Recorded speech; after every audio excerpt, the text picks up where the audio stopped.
हाँ जी प्रधान जी, आज की मीटिंग किसने लेकर है जी? आज की मीटिंग का एजेंडा मुख्य एक तो ये था कि जो 25 तारीख को हमने अपने खटखट टोल के ऊपर जो रैली की थी उसका स्वागत और अभिनंदन सबका धन्यवाद करने के लिए की। दूसरी बात यह थी कि जो खर्च हुआ, जो मतलब पैसा आया, उसका भी ब्यौरा हमने सबको दिया है। और तीसरा एजेंडा ये था कि ठीक पिपली कल ज़्यादा से ज़्यादा संख्या में मतलब यहाँ से काफिला जाएगा, मतलब 3 का काफिला इतना बड़ा होगा। और खटखट टोल की तरफ से पूरे गाँव से हम तैयारी करती है कि एक एक गांव से एक एक दो जो भी जितनी चाहे बसें, चाहे कैंटर, चाहे ट्रैक्टर, जिस साधन से भी, चाहे हमें रेलों की भी ऑफर करती है कि रेलों से भी जाए, लेकिन ज़्यादा से ज़्यादा मतलब कल पिपली के अंदर लाखों में मतलब किसान पहुँचेंगे और गुरनाम चंदूनी को बगैर शर्तें रिहा कराएंगे। ये हमारा कल का पूरा इसके लिए मीटिंग बुलाई है। और मीटिंग बुलाना इस संगठन की मजबूती के लिए भी बुलाई गई, क्योंकि हम जब तक आपस में तालमेल करेंगे ना, और हमारा तालमेल होगा। यहाँ आज कम से कम भी 50 गाँवों में मौजूद आदमी आए और उन्होंने विचार किया और उन्होंने कहा कि 12 तारीख पे मोहर लगा दी कि एकजुट होकर के, चाहे कोई भी किसी संगठन से है और चाहे कोई कहीं भी है, खटखट टोल के साथ काफिले के साथ पहुँचेंगे और गुरनाम चंदूनी को बगैर शर्तें रिहा कराएंगे। कैप्टन साहब, जो पूरा प्रकरण होया उस दिन सूरजमुखी की फसल न लेकर, MSP न लेकर और गैर जमानती धाराएं मतलब फिर दोबारा प्रशासन द्वारा तानाशाही दिखाई गई, क्या कहना चाहोगे? देखिए सोनू भाई, सबसे पहले तो मैं सभी पत्रकार भाइयों का, सारे चैनलों का धन्यवाद करता हूं जो आप हमारी बात सुनने के लिए, सुनाने के लिए आज इकट्ठे हुए हैं। फिर भी आप लोगों का धन्यवाद। देखिए, जो ये प्रकरण चलाया गया है, हम इस प्रकरण को पहले ही जानते हैं, क्योंकि 2021-22 की लड़ाई में हमें इस गवर्नमेंट ने बता दिया है कि ये गवर्नमेंट हमारे साथ कभी भी छल कर सकती है।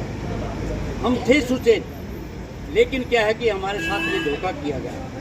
भाई ऐसा है, हमने जो MSP है सूरजमुखी की, हमने इसकी बात गवर्नमेंट के आगे उठाई थी।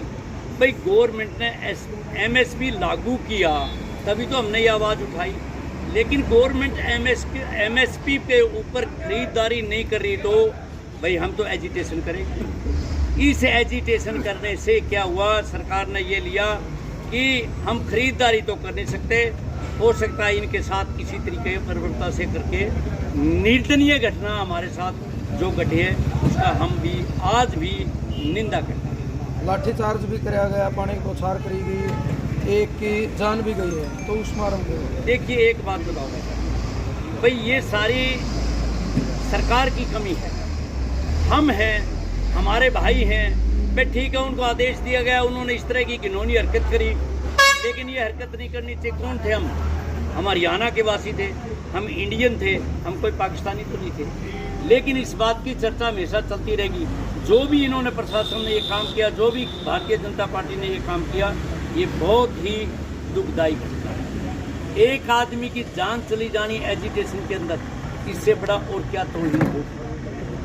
इससे ये जाहिर होता है ये किसान अपनी मांग को ना मनाए, क्या एजिटेशन नहीं करें।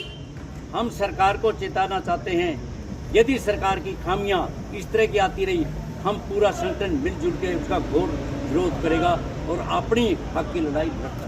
कब तक मतलब प्रशासन की लाठी किसानों को ऊपर पड़ती रहेंगी? देखिए, इनका काम है लाठी मारना, हमारा काम है संघर्ष करना। ये लाठी मारें या बात करें, ये इनका काम है, लेकिन हम अपना संघर्ष को जारी रखेंगे। हमारे जो अधिकार है वो लेकर के रहेंगे। हाँ, कर लियो, आराम से कर लेना, 1 मिनट।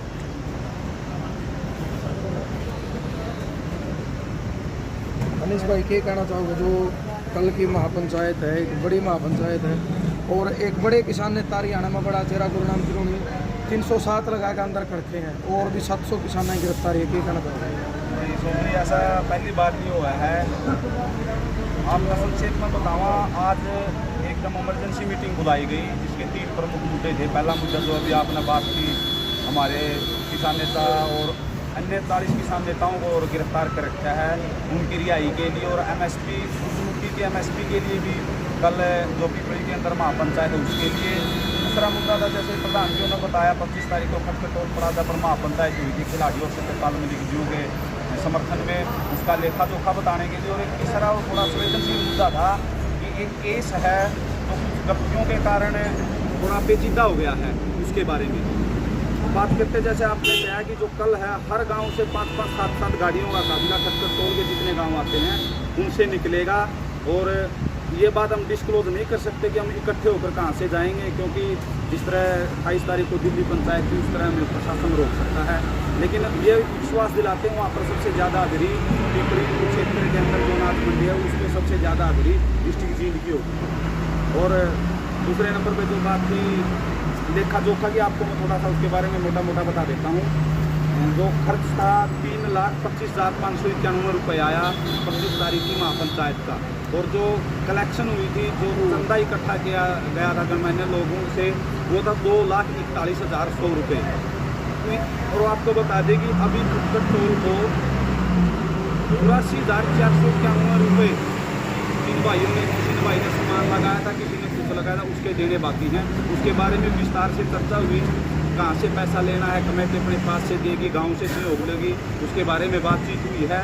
और तीसरा मुद्दा जो आपको बता दें कि पीओ घोषित हो चुके हमारे 16 किसान साथी एक केस के अंदर, जो अलेवा ब्लॉक के लिए मुआवजे के लिए आंदोलन चला गया था खटखट टोल पे, उसमें सभी ने एक मत से कहा कि पीओ घोषित हो, किसी की प्रॉपर्टी अटैच हो, कोई भी हमारा किसान साथी जमानत नहीं लेगा उस मामले में। यदि प्रशासन जबरदस्ती करता है, हमारी प्रॉपर्टी को अटैच करता है या गिरफ्तार करता है, तो अगली महापंचायत थाना के अंदर होगी, उचाना के अंदर। हम ये स्पष्ट बता देते हैं, यदि किसी भी साथी की प्रॉपर्टी अटैच की गई या किसी साथी को जबरदस्ती गिरफ्तार करने की कोशिश की गई। और कल के बारे में भी एक बात बता देते हैं कि बार बार क्या किया जाता है कि मैन लोगों को उठा लिया जाता था कि धरना स्थल पर आदमी न पहुंचे। यदि कल जींद के प्रशासन ने कहीं पर भी ऐसा काम किया तो अगली पंचायत गिरफ्तारी से छूटते ही तुरंत हर एक थाने के अंदर होगी। और जब लगे केस सॉर्ट आउट नहीं हो जाता वो केस भी, और आने वाले समय में आने वाली समस्याएं भी महापंचायत थानों के अंदर चलती रहेगी। इसलिए प्रशासन से हम निवेदन भी करते हैं और चेतावनी भी है कि ना ही कल गिरफ्तार किया जाए। पर्सनल केस है, यदि किसी के ऊपर आप लोग गिरफ्तार करो, हम उसका साथ नहीं देंगे, क्योंकि वो पर्सनल। यदि आंदोलन का कोई केस हो गया, सामूहिक समस्या को लेकर किसान साथियों पर जो केस लगे, यदि उनमें गिरफ्तारी की गई तो आगे जो होगा उसके लिए खुद सरकार जिम्मेदार होगी। और प्रधान जी ने जैसा बताया, गुरनाम सिंह चडूणी जियों को और जितने भी हमारे साथी गिरफ्तार हैं सबको बगैर बेल के आंदोलित तरीके से छुटवाया जाएगा। उसके लिए चाहे मैं कल कितना भी बड़ा फैसला लेगा। आपने लगा है प्रशासन रोकने की कोशिश करेगा कल? बिल्कुल लगता है। कई जो हमारे आसपास लगते एरिया हैं कुरुक्षेत्र के, वहाँ के जो हमारे बड़े किसान साथी हैं, सक्रिय साथी हैं, उनके घर में पुलिस का कल रात से आना जाना शुरू हो चुका है। प्रशासन अपना काम करेगा, हम अपना काम करेंगे। और 307 लगा करके गुरनाम सिंह चडूणी जी को और हमारे जितने साथी उनको गिरफ्तार किया गया है। 307 हत्या के प्रयास में लगती है। और हम सरकार से भी पूछना चाहते हैं, और आप लोग भी बुद्धिजीवी, हम सबसे पूछना चाहते हैं कि वहाँ पर किसने किसको मारने की कोशिश की। यदि मारने की कोशिश की गई है तो पुलिस के द्वारा, ठीक है लाठी चार्ज का ऑर्डर आता, लेकिन लाठी भी तो कोई जायज तरीके की होनी चाहिए। देसी भाषा में बताऊँ, कुत्ते बैठ रहे थे पुलिस वाले, और एक साथी शहीद हुआ जयसिंहपुरा से, उसकी भरपाई कर सकता है प्रशासन। इसलिए हम बिल्कुल स्पष्ट शब्दों में खटखट टोल प्लाजा की तरफ से आपको आश्वस्त करते हैं कि ज़्यादा से ज़्यादा संख्या में अपने तरीके से पिपली पहुंचेंगे। यदि प्रशासन ने रास्ते में कोई ज़बरदस्ती करने की कोशिश की तो आगे अगर जो भी कार्रवाई होगी, जो भी जान माल का नुकसान होगा, उसके लिए प्रशासन जिम्मेदार होगा। ठीक है, धन्यवाद।